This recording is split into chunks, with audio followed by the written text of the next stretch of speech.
Welcome back to Movie Recaps. Today I will show you a drama, fantasy film from 2006, titled The Bothersome Man. Spoilers ahead. Watch out and take care. In a subway station, Andreas Ramsdell watches a couple kiss. It is a weird kiss, very methodical and with no passion in it, as if they were doing it because they must and not because they enjoy it. After thinking about it for a moment, Andreas decides to jump on the track as he remembers how this all got started. Many weeks ago, in the middle of the desert, an old man hangs a welcome sign on an abandoned gas station right before a bus arrives. This bus drops a scruffy-looking Andreas, who has no idea what is going on. Now that Andreas is here, the old man takes the sign off, then drives the newcomer to the city while making mindless small talk. The area is clean and perfectly peaceful, perhaps too much so. Andreas is given an apartment of his own and a job as an accountant before he is left to his own devices for the night. Exploring the apartment does not take long since it is small and only has the bare necessities, not even the smallest decoration, although it does include some clothing as well, even if they are very simple suits. Andreas shaves off his beard before going to bed so he looks better for his first day at work. The next morning, he goes to work at a prestigious company, where he meets a few of his co-workers and is given some money to get him started before he is shown to his office.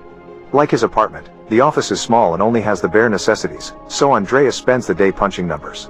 He only takes a break to have lunch, for which he goes to a bench near the office. On his way back, he notices something disturbing in a house across the street, the body of a man stuck in the railing of an apartment building.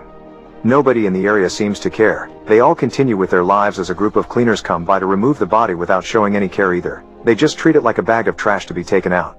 When Andreas returns to his office a moment later and looks through the window, the railing has already been cleaned and there is no trace of anything strange happening there.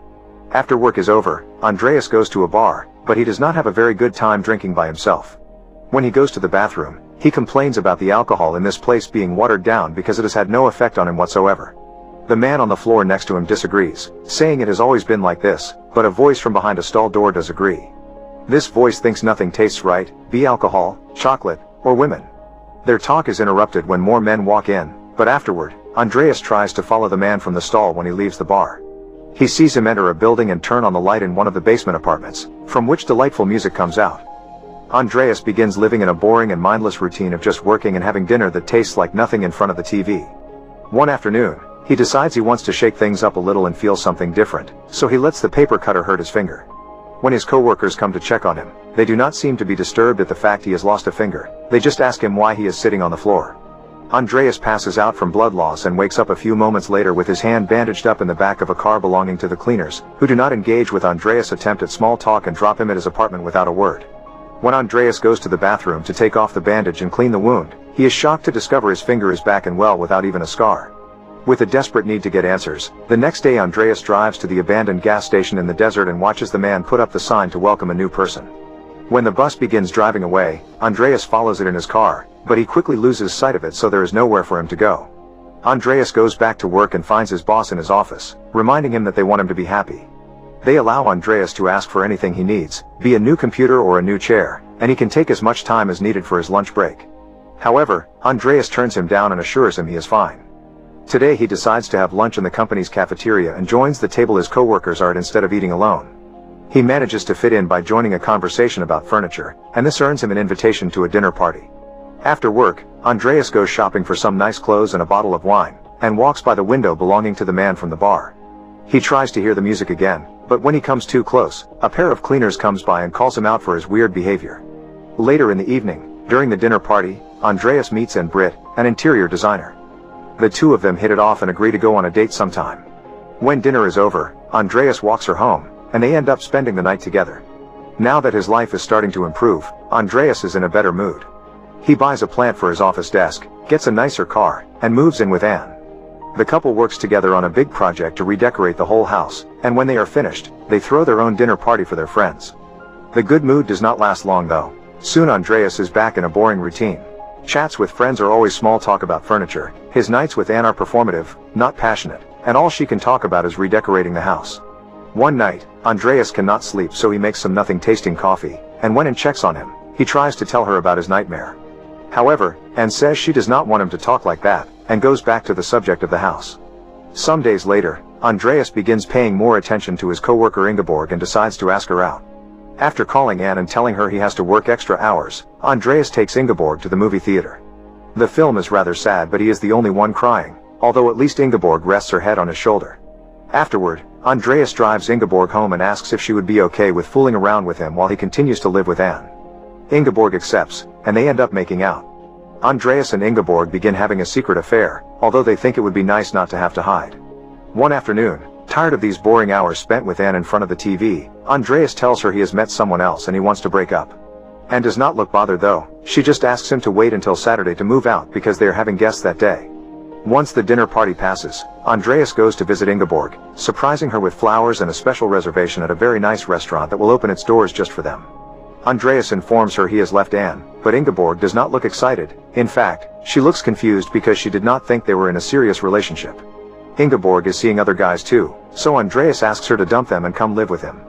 She says she would not mind doing so, but she does not sound enthusiastic about it. It is more like she is just going with the flow. Andreas tries to make her admit she likes him more or that he is more special than the others, but Ingeborg just keeps repeating all her boyfriends are the same to her. Feeling stuck in a conversation that sounds more like a broken record, Andreas leaves the restaurant without finishing his dinner. This is how the story goes back to the beginning. After watching the couple kiss and understanding he will never have passion again in his life, Andreas jumps ahead and waits for a few trains to pass. However, after 3 hits, he still doesn't get what he wants. The station's eventually close, and now that he gets to rest a few hours, Andreas gathers energy and strength to follow the light at the end of the tunnel and returns to the city. The cleaners find him and take him home without a word or even attempting to take care of his wounds. When Anne sees him, she does not react either, just tells him they have been invited to go karting with friends.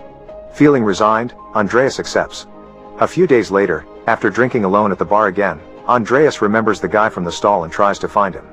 He can hear lovely music coming out from his window again, so he climbs the side of the building to get into a back corridor and reach the basement, where he finally meets the guy, whose name is Hugo. Andreas has to convince Hugo to let him in because his new friend is scared to get in trouble for what he is inside his little room, a painting, a ceiling filled with light bulbs, and a hole on the wall where the music comes from. After promising he will keep the secret, Andreas is allowed to stay and listen to the music with Hugo. The next day, Andreas is distracted at work, which gets his boss's attention and makes him check on him. However, when Andreas begins talking about missing the real taste of chocolate and seeing children around, his boss is weirded out and leaves. Still determined not to give up, Andreas tells Anne he will be working late and begins spending his evenings in Hugo's room, making the hole bigger with various tools to hopefully escape. At first, Hugo is against it because it will get them caught, but when a lovely smell starts coming out of the hole too, Hugo decides to help. The hole eventually becomes a tunnel, and Andreas and Hugo like to sit in it and have coffee while listening to the music and hearing the adorable sound of kids laughing. One morning, Andreas goes to work only to find out he has been replaced with a new person. His boss tells him it is not firing him but inspiring him to find a new career, yet when Andreas leaves the building, he sees cleaners waiting for him outside. Not wanting to get caught, Andreas goes back inside and leaves through the back door instead. Now Andreas has all the time in the world to work on the tunnel, which becomes so big that even the neighbors begin smelling the lovely aroma and hear the music that comes out of it.